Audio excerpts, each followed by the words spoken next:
कोई नहीं, इन 74 दिन में भी अगर आपने प्लान बनाया और लिमिटेड आपने पढ़ाई की, 150 क्वेश्चंस प्री में आएंगे पेपर 1 में, जिस पर मेरिट बनती है, और पेपर 2 क्वालिफाई आप आराम से प्री निकाल सकते हैं। 110 से 120 के बीच में स्कोर कर सकते हैं।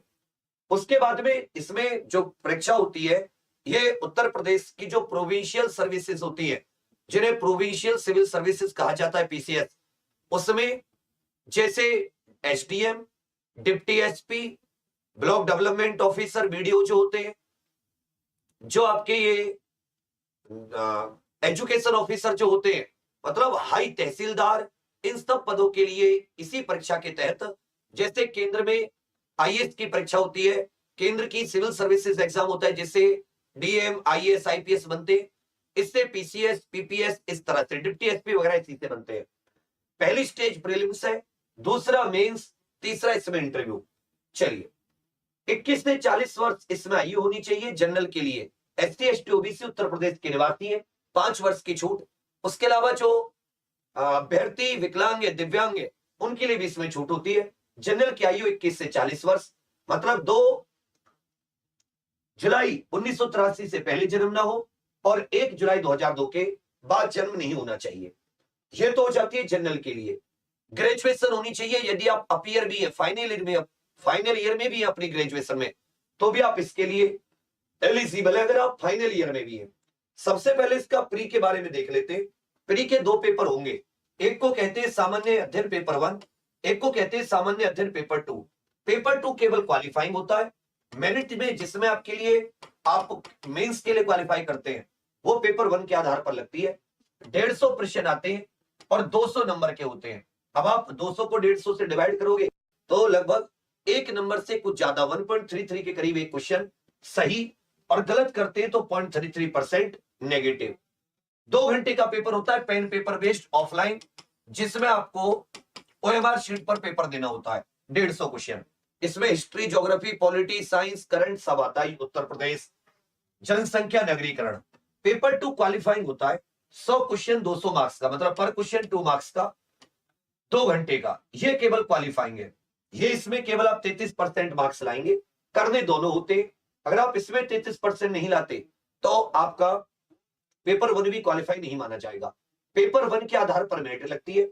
इसमें 74 डेज में आपका टारगेट इसके बीच में कहीं पर सही क्वेश्चन अटेम्प्ट करना है। मान लेते हो आप 30-35 क्वेश्चन छोड़ भी देते हैं, आपको जो नहीं आते, टफ लगते हैं, उसके अलावा भी अगर आप क्रम से 74 दिन 8 घंटे भी आपने दे दिए, तो भी आप आराम से इसको निकाल सकते हैं। फिर इसमें मेंस होता है 1500 मार्क्स का। इसमें पहले ऑप्शनल होता था, वो हटके जीएस पेपर हटके 2 जीएस के पेपर जुड़ गए। इसमें और डिटेल में आपको कल जब मेन नोटिफिकेशन आ जाएगा तब पता चल जाएगी। उसके बाद में इसमें 100 मार्क्स का इंटरव्यू होता है। फिर मेंस और जो इंटरव्यू है उसके आधार पर आपकी फाइनल मेरिट लगती है। अब इसमें अगर आप सामान्य अध्ययन में देखेंगे, हिस्ट्री उसमें भी जो नेशनल मूवमेंट, मतलब जो हमारा फ्रीडम स्ट्रगल है, उसको ज्यादा ध्यान।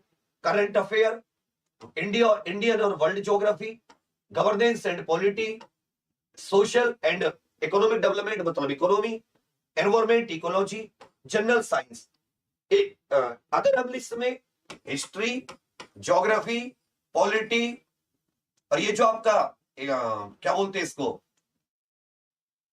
इकोलॉजी है, इकोनॉमिक्स की बात नहीं कर रहा मैं, इकोलॉजी और साइंस और करंट, इनको अगर आप फोकस करते हैं, आप आराम से 120 प्लस मार्क्स लेकर आ सकते हैं। इसमें मतलब क्रम से अगर आप बिल्कुल एक एक चीज को ध्यानपूर्वक पढ़ते हैं। उसके अलावा सेकंड जो पेपर होता है प्री में, उसमें रीजनिंग भी आती है, इंटरपर्सनल स्किल्स भी आते हैं, कॉम्प्रिहेंशन भी आता है, कुछ रीजनिंग, कुछ मैथ, कुछ इंग्लिश, कुछ हिंदी। ये गुड मॉर्निंग।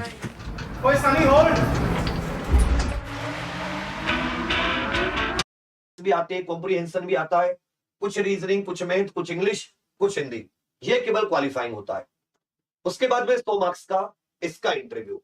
अब आ जाती है इसकी तैयारी। इसकी तैयारी के 2, या तो आप सेल्फ स्टडी कर सकते हैं, या तो आप सेल्फ स्टडी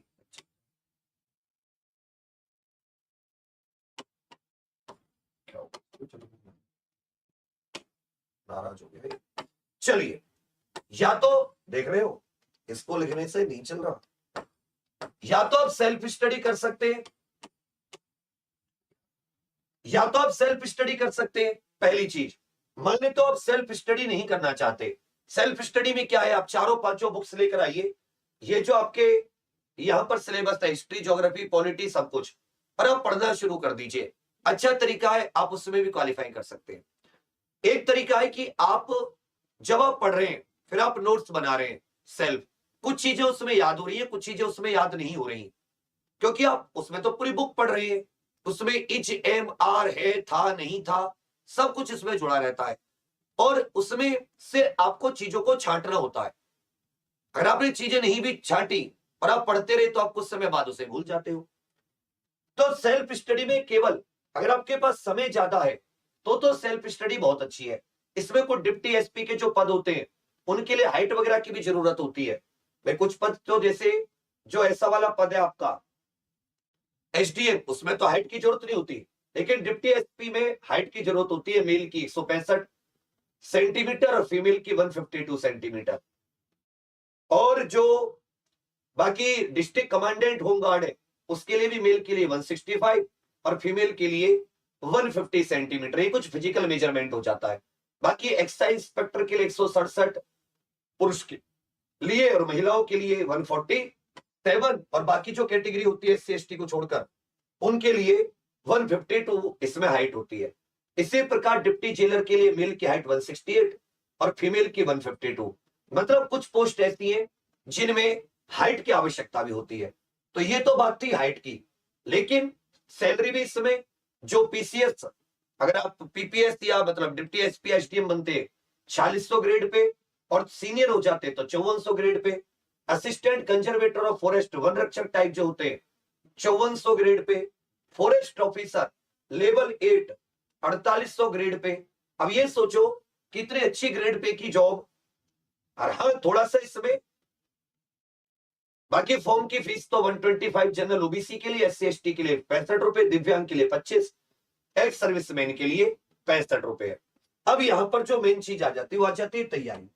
तो तैयारी के बारे में सबसे पहले जो चीज है वो ये है कि आप सेल्फ स्टडी कर सकते हैं।